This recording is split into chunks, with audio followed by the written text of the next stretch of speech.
Kass, el vengador de los centros de estudios de derecha.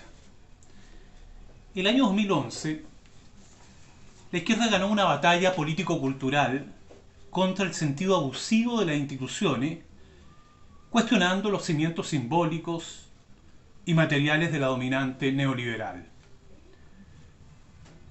Ello enmudeció al mainstream y nuestros pastores letrados callaron, y todos los actores políticos e incidentales, también ciudadanos podría agregar, se vieron ampliamente superados por el lenguaje de la reforma de aquello que se dio en llamar el Mayo chileno, año 2011. Al mismo tiempo, este proceso se tornó hegemónico y fue vehiculizado, guionizado por una alianza entre partidos de izquierda y movimientos sociales que fueron a dar a un neoliberalismo protestante llamado Nueva Mayoría, ¿ya? Pero hay un punto fundamental que nunca se puede dejar pasar en la relación entre José Antonio Kass, hacia allá voy, y los centros de estudio de derecha, sean socialcristianos o tendencialmente liberales. Lo dejaría hasta ahí, tendencialmente liberales. Y esto tiene que ver con un hito, insisto, fundamental. De ahí en adelante, la derecha tomó nota de que para revertir una derrota ideológico-cultural frente a los partidos de izquierda, por allá, por el año 2011, la misma derecha, la que estableció el pacto Chicago-Hacendal, mediante el cual Jaime Guzmán le colocó prácticamente un bypass gástrico a la tradición historiográfica de Mario Góngora, esa misma derecha pensó que había que restituir liturgia, discursividad, retóricas políticas, invirtiendo en diversos centros de estudio o a lo menos apoyando una intensa revitalización de los mismos. Este es un dato fundamental. Ergo, la derecha se puso a financiar centros de investigación, se volcó a la fuerza de las ideas, financió becas, viajes, viáticos, pasantías, exenciones en Londres. ¿Fueron creativos los centros de estudios que cuestiona actualmente José Antonio Kass? No lo sé. Sospecho que no. Sospecho que esa derecha social cristiana o tendencialmente liberal se puso a recrear plan de derecha, sur de derecha, flaxo de derecha, en una dimensión que tiene un componente instrumental o a lo menos reactivo. No estoy seguro de que hayan sido creativos. En suma, la derecha social cristiana y tendencialmente liberal se hizo una pregunta fundamental. Una pregunta por el futuro abstracto, ciertamente. Conclusión de esa derecha pública. Debemos ir más allá, ¿ya? Social cristiana o tendencialmente liberal, retomo, debemos ir más allá que la factualidad neoliberal y desplegar una batalla cultural para revertir o contrarrestar la hegemonía tendencial de los partidos de derecha y de la movilización más que el movimiento, aludiendo nuevamente a lo que muchos llamaron el Mayo chileno del 2011. Sí, insisto en este punto, llegó la hora de financiar diversos centros de estudio para una derecha post-pinochetista, a la cual Kass sanciona, ningunea, sin ningún tipo de concesión. Pues bien, el ejercicio del candidato a la presidencia José Antonio Kass, lo que yo denomino castización, por su captura afectiva del mundo popular, ha impugnado mordazmente, de modo tenaz, ¿ya?, aquí el afán ilustrado, letrado, diría yo, de una derecha cristiano-liberal por construir un marco interpretativo, un marco comprensivo sobre los sucesos acaecidos el año 2011.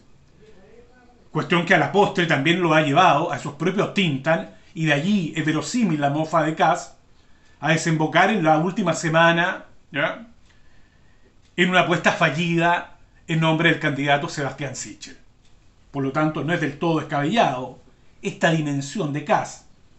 Otras son materia aparte, indudablemente. El castismo mordaz, sin duda alguna, se pregunta: ¿y de qué sirvió tanto diagnóstico arabesco luego del 2011? Si en los hechos meter recursos a los centros de estudio para levantar flaxos de derecha, IES, Instituto de Estudios Sociales, a mucha honra, no sirvió prácticamente de nada. Mordaz pregunta de Kass. Conclusión del castismo: no sirvió de nada.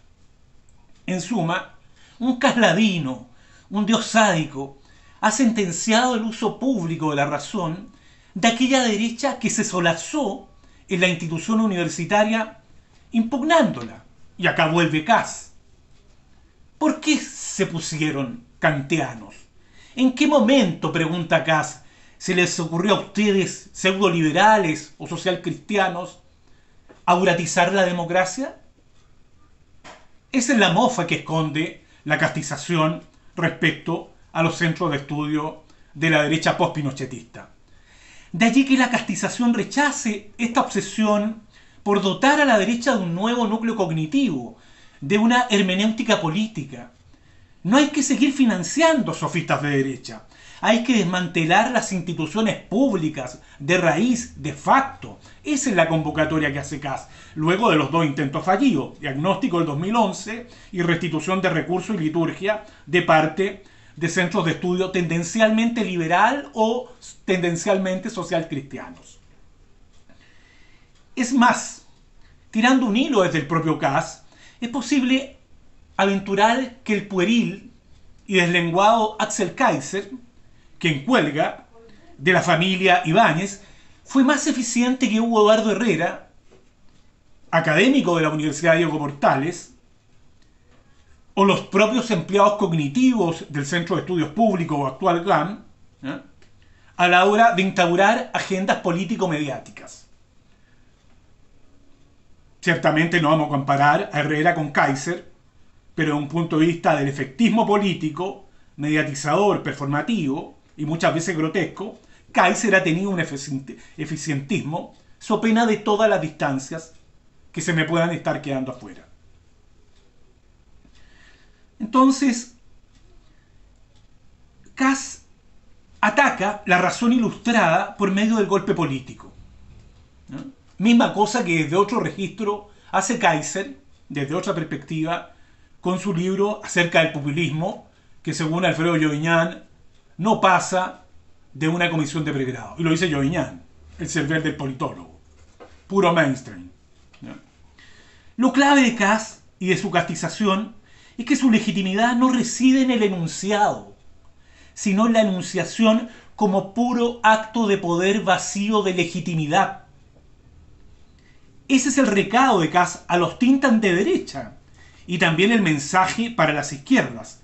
El posfascismo, entonces, de Kass, en función de un manual de pragmática intensa y de un rudo eficientismo, busca desmantelar el uso público de la razón, como si todo fuera puro judaísmo, islaísmo, izquierdismo, ideología de género, etcétera, etcétera.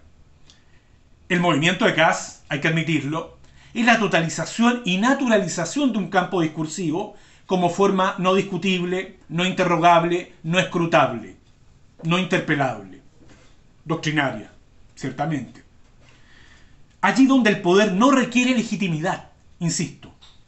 Más vale ganar, va a decir Kass, en La Pintana, en Puente Alto, en Conchalí, en Antofagasta, y no en el apotingamiento de los centros de estudio como una suerte de cadáveres cognitivos, aunque no lo dice ciertamente en este lenguaje. La pregunta socarrona de Kass es: ¿para qué financiar tanto los libros muertos de Mansuy, Ortúzar, Herrera? ¿Para qué tanta tribuna en horario prime y declararlos intelectuales públicos, si bajo esa liturgia inglesa la derecha será eternamente derrotada por las izquierdas? Más aún, si son malos lectores de calle, se podría agregar desde Kass, y desconocen el territorio, ergo no tienen entramados urbanos. No son etnógrafos, en definitiva. Podría agregar más encima Kast. De allí que frente a esta ruptura, frente al uso público de la razón, Kast asume ineludiblemente la condición fascista del capital. So pena de algunas precisiones históricas que habría que agregar. No es un estatista Kast, ¿ya? Mientras tanto, yo agregaría, los centros de estudio de derecha siguen preguntándose si las ideas dominantes pueden provenir de la clase no dominante, al menos en el plano cultural. Y quién sabe, quizá el 18 de octubre fue el síntoma anticipado de que no se puede gobernar sin hegemonía. Esto nos llevaría a un relapse, a un gran debate acerca del estatuto de la hegemonía en un contexto que ha sido fuertemente cuestionada, sobre todo por el campo de una cierta teoría política crítica, ¿ya? Y de una filosofía social. Pero mientras tanto los tintas de derecha se preguntan y seguirán preguntándose ¿en qué momento se nos ocurrió romper el pacto con la mayordomía transicional, con esos eficientes y fieles capataces simbólicos que con deseos de élite entre el viejo Torres y Escalona convertido en un regalón del grupo Sayet, supieron controlar el país, o mucho más aún, permitían nombrar el milagro chileno? Este es el estado de las cosas, este es el momento actual. Para finalizar, hubo una muy pálida presentación del candidato Kast en el último debate presidencial. Muy probablemente estaba sobre los 20 puntos. No sabemos qué va a ocurrir. Estamos frente a audiencias y electorados térmicos, diposos, gaseosos, líquidos, como se suele citar a Zygmunt Bauman, como que estuviéramos leyendo un texto de bestseller, ¿ya? De una lectura de playa. Pero no necesariamente eso va a implicar salpicar a Kast y evitar que esté en segunda vuelta, lo que es extraordinariamente delicado. En suma, así son las cosas. Cuando fue electa Margaret Thatcher en Inglaterra, los chicos de Manchester solían decir, no future. Yo agregaría lo mismo, no future.